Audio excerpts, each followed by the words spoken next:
Entonces, vamos a ver caso número 1. La legislatura de la provincia de Catamarca establece un impuesto al patrimonio de las personas físicas, el cual posee igual base imponible que el impuesto sobre los bienes personales. El impuesto sobre los bienes personales, tenemos que aclararlo, es establecido por el gobierno nacional. Acá tenemos un impuesto provincial.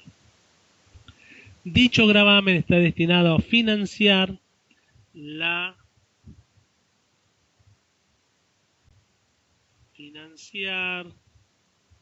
eh, la prestación de servicio educativo por parte del Estado provincial. Ante la situación descripta, se le pide indicar el índice o indicio de capacidad contributiva que está alcanzado por este tributo.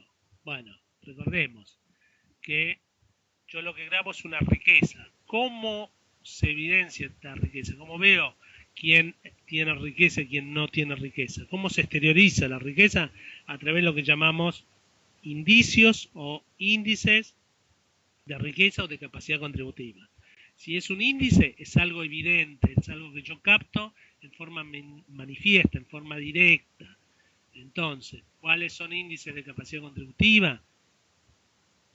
Renta, o sea, los ingresos que obtuve en un periodo de tiempo, o el patrimonio. ¿Qué son los indicios? Los indicios son circunstancias que me llevan a sospechar o presumir que alguien tiene riqueza. Entonces, ahí ya estamos en algo menos evidente, es algo más inmediato, más indirecto, y estamos hablando del consumo o del gasto del sujeto al cual quiero incidir porque supuestamente tiene la riqueza. En este caso, lo dice el enunciado, se grava el patrimonio, por lo tanto, estamos ante un índice de capacidad contributiva que es el patrimonio del contribuyente. Característica del impuesto. ¿Es directo o indirecto? ¿Cómo distinguíamos los impuestos entre directos o indirectos? Y vamos a la concepción más moderna para distinguir impuestos directos e indirectos. Los impuestos directos son aquellos que evidencian en forma inmediata la riqueza, la capacidad contributiva. Algo que se torna evidente. Alguien es rico porque lo puedo ver a simple vista. Entonces, en ese caso decíamos, el patrimonio y la renta, los impuestos que graban patrimonio o renta son impuestos directos. ¿Por qué? Porque la riqueza se aprecia en forma inmediata. Por el contrario, en el caso de impuestos indirectos, yo me manejo con indicios, presumo la existencia de la riqueza y estoy en los impuestos al consumo. En este caso, ¿qué es? Es un impuesto patrimonial. Si es un impuesto patrimonial, es un impuesto directo.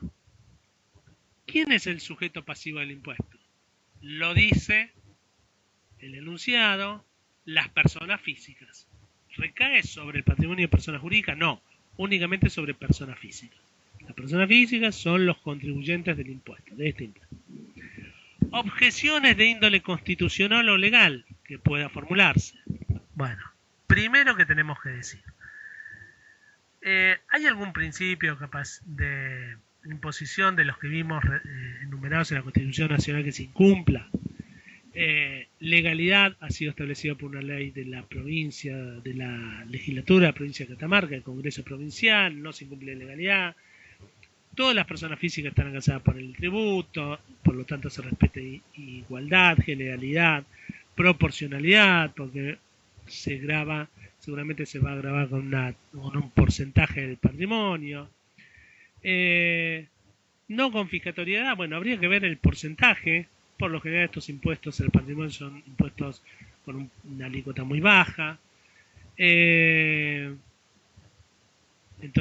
no se vulnera por lo general el principio de no confiscatoriedad. Capacidad contributiva, y quien tiene patrimonio tiene riqueza, por lo tanto, en principio podríamos decir que se cumple. Seguridad jurídica, no hay interpretaciones divergentes sobre los mismos casos, porque todavía no tenemos interpretación, no se puede alegar, y tampoco se puede alegar la razonabilidad en la medida que yo trato de obtener recursos para prestar un servicio educativo, y para eso pongo un tributo sobre una riqueza que es el patrimonio.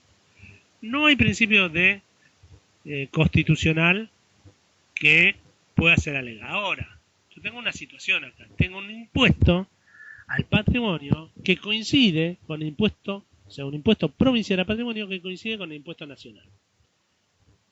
¿Qué fenómeno jurídico se origina así? Se origina lo que se llama doble imposición. Dos impuestos distintos que gravan al mismo sujeto por la misma riqueza en un mismo periodo de tiempo.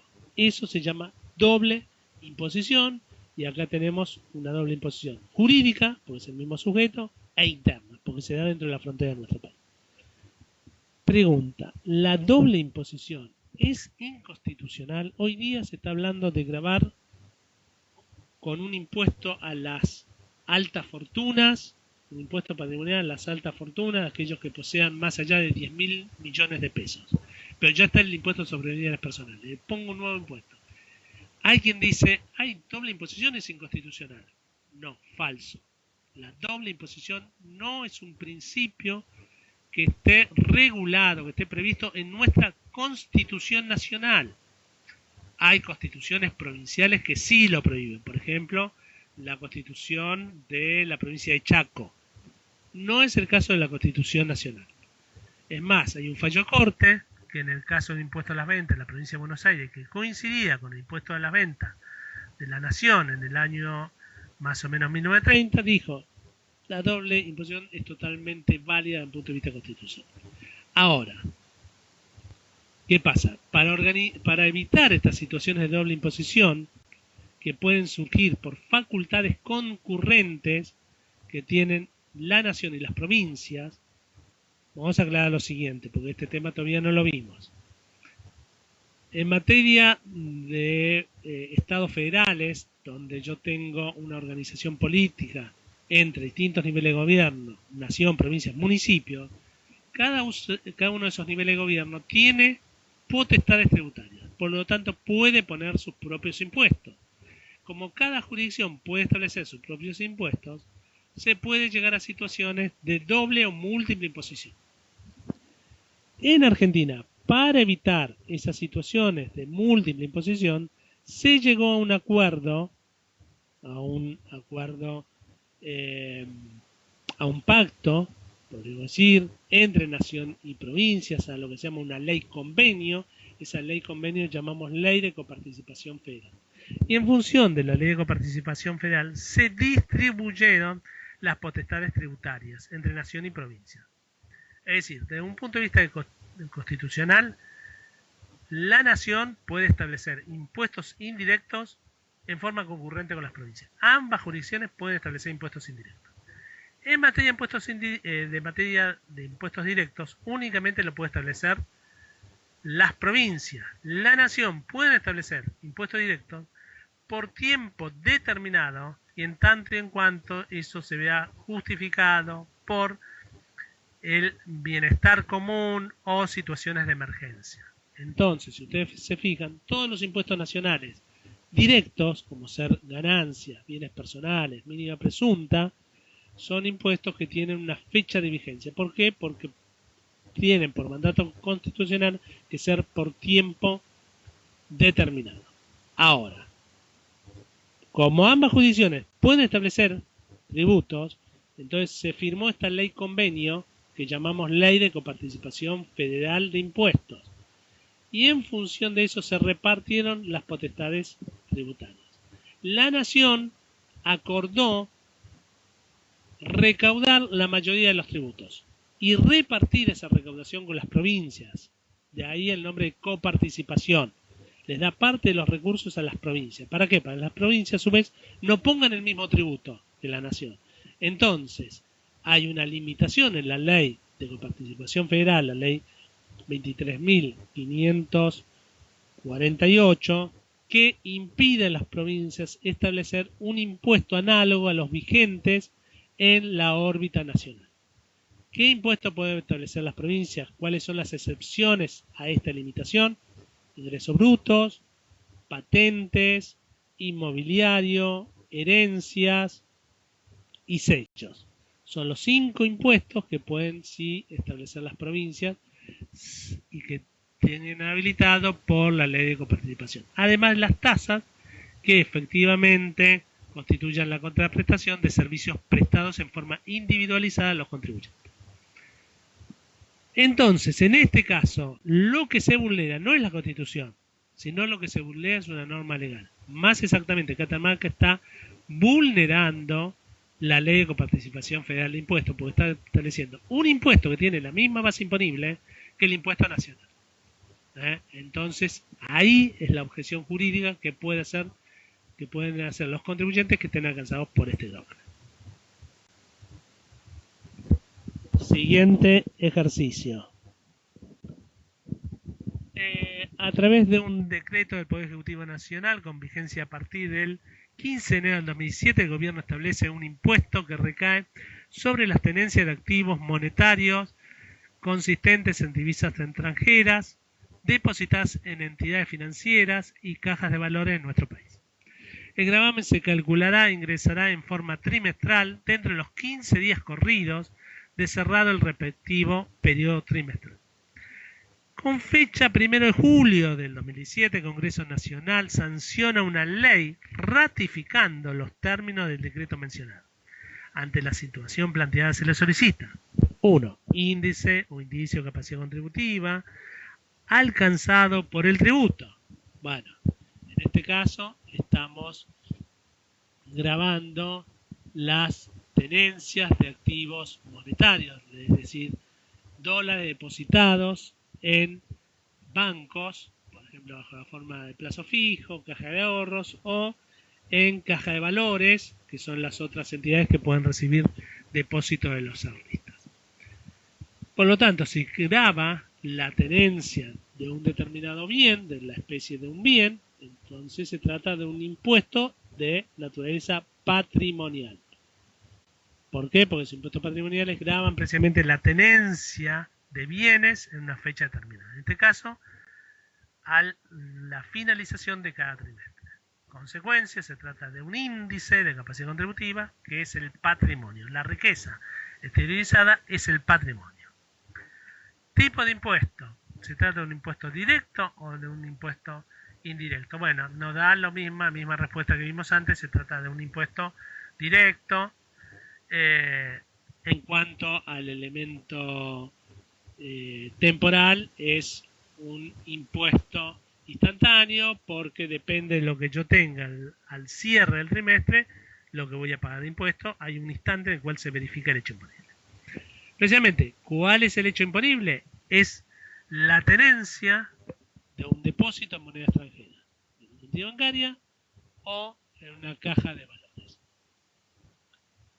Y objeciones que cabría formular. Bueno, ¿qué podemos decir de este impuesto? Vamos a denunciar, dice, a través de un decreto del PEN con vigencia a partir del 1 de enero, el gobierno establece un impuesto. ¿Es válido que el Poder Ejecutivo establezca un tributo? Esto ya lo vimos, sabemos que no es válido. El Poder Ejecutivo no tiene facultades legislativas en materia impositiva, ni siquiera en situación de emergencia, donde puede dictar decretos de necesidad y urgencia. Ni siquiera en ese caso extremo, el Poder Ejecutivo esto lo tiene vedado expresamente por la Constitución Nacional, inciso 3 del artículo 99 de la Constitución Nacional, que prohíbe el dictado de decretos de necesidad y urgencia en materia tributaria. Por lo tanto, este decreto que dictó el Poder Ejecutivo es inconstitucional. Ahora, a partir del 1 de julio del 2007, el Congreso saca una ley, emite una sanción en la ley, que ratifica lo que hizo el Poder Ejecutivo. Es decir, le dice, bueno, es válido este impuesto que ha establecido el Poder Ejecutivo. Eso subsana el vicio que tiene el dictado del decreto y que abarca al menos 2 trimestres del periodo fiscal 2017, el primer y segundo trimestre. No, la norma legal posterior dictada por el Congreso, mediante el cual ratifica el decreto del Poder Ejecutivo, no soluciona respecto a los 2 primeros trimestres la inconstitucionalidad del decreto por vulneración del principio de legalidad. Esto está dicho en un fallo de corte, en una situación muy parecida. La ley, obviamente, va a ser válida, y va a poder regular el tributo a partir de los hechos imponibles perfeccionados desde el 1 de julio de 2007 en adelante. Pero no se puede aplicar retroactivamente. ¿Por qué? Porque no puede alterar derechos adquiridos a contenido patrimonial, lo dice el Código Civil y Comercial de la Nación. ¿Por qué? Porque se vulnera el derecho de propiedad. En consecuencia, si yo, a través de la ley, valido una norma anterior, estoy aplicando esa alcance de la ley en forma retroactiva. Y eso está prohibido porque vulnero la garantía del artículo 17 que ampara el derecho a propiedad. Por lo tanto, la objeción que tenemos para hacer es de índole constitucional porque se vulnera el principio de legalidad que rige en materia tributaria respecto del primero y segundo trimestres del año 2017. Tercero y último caso que tenemos, el caso 3. Obviamente ustedes después en el material tienen en la guía otros casos más para trabajar. Con el objeto de fortalecer los reclamos argentinos por la soberanía de las Islas Malvinas, el Congreso de la Nación sancionó la ley 29.157, obviamente es una ley de mentira, mediante la cual establece un impuesto a los activos situados en el país pertenecientes a empresas constituidas, radicadas o domiciliadas en el Reino Unido de Gran Bretaña o que formen parte del patrimonio sucursales de estas. La alícuota aplicable es del 1% y la liquidación del tributo anual. Ante la situación descripta se le consulta, primero, índice o indicio de capacidad contributiva en que se basa el tributo. Vamos de nuevo al enunciado, me dice claramente que grava activos situados en el país que le pertenecen a empresas inglesas, a empresas británicas. Por lo tanto, es un impuesto que grava la tenencia de bienes. Si grava la tenencia de bienes, estamos hablando de un impuesto de naturaleza patrimonial. Estamos nuevamente ante un índice de capacidad contributiva que es el patrimonio. Características del gravamen: se trata de un impuesto directo, es proporcional porque se aplica una tasa invariable sobre la base imponible independientemente del nivel de riqueza que se posea. ¿Qué otra cosa podemos decir? Es un impuesto proporcional. El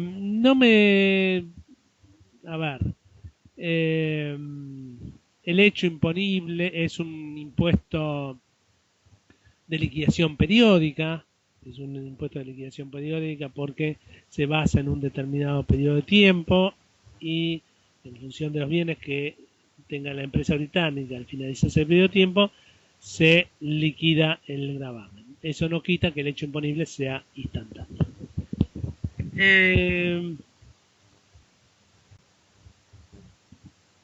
¿Cuándo nace la obligación tributaria, el elemento topador del hecho imponible? Bueno, acá lo acabamos de decir, como dijimos, es un hecho imponible instantáneo, por lo tanto, se produce al finalizar el periodo anual. ¿Dónde lo dice? Lo dice porque dice la liquidación es anual, la liquidación del tributo. Entonces, los bienes que posee la empresa al finalizar el año se encuentran lanzados por el gravamen, ergo, el hecho imponible es instantáneo, tengo que ver los bienes que posee la empresa a las 24 horas del último día del periodo fiscal. ¿Sobre qué bases constitucionales cuestionaría usted la elevación de alícuotas? No, acá esto está mal, perdón, pero en realidad tenemos que ver sobre qué bases constitucionales cuestionaríamos el impuesto. Esto está mal copiado de otro ejercicio. Podemos impugnar, si somos administradores de una empresa británica, la aplicación de este impuesto con base constitucional. Y en principio capacidad contributiva no, porque existe una riqueza medida a través de los activos. Confiscatoriedad tampoco, porque se trata de una tasa del 1%. Legalidad tampoco, porque ha sido establecido el impuesto por el Congreso Nacional. Razonabilidad, y en principio no, porque la finalidad es una finalidad extrafiscal, es una finalidad de naturaleza política, y en función de eso utiliza una herramienta tributaria. Las razones extrafiscales son varias. Ahora, ¿qué es lo que estoy vulnerando? Lo que estoy vulnerando es a quién va dirigido el tributo. Si ustedes lo piensan, va dirigido exclusivamente a empresas de un país determinado, que es el Reino Unido de la Gran Bretaña y Irlanda del Norte. Únicamente se le aplica impuesto a residentes o nacionales, personas jurídicas, de ese país. Entonces, ¿estoy vulnerando un principio, una garantía constitucional? Sí. ¿Cuál es ese principio? El principio de igualdad. ¿Por qué? Porque estoy haciendo una persecución en función de la cual aplico una norma tributaria basada en la nacionalidad del contribuyente. Únicamente estoy grabando con este tributo a los nacionales del Reino Unido, a los nacionales de Gran Bretaña.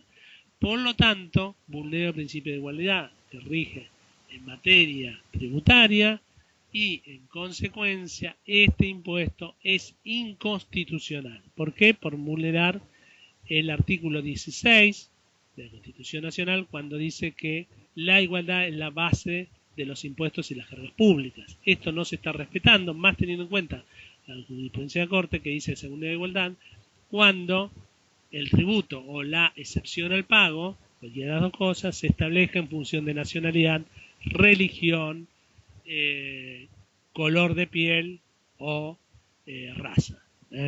Bueno, con esto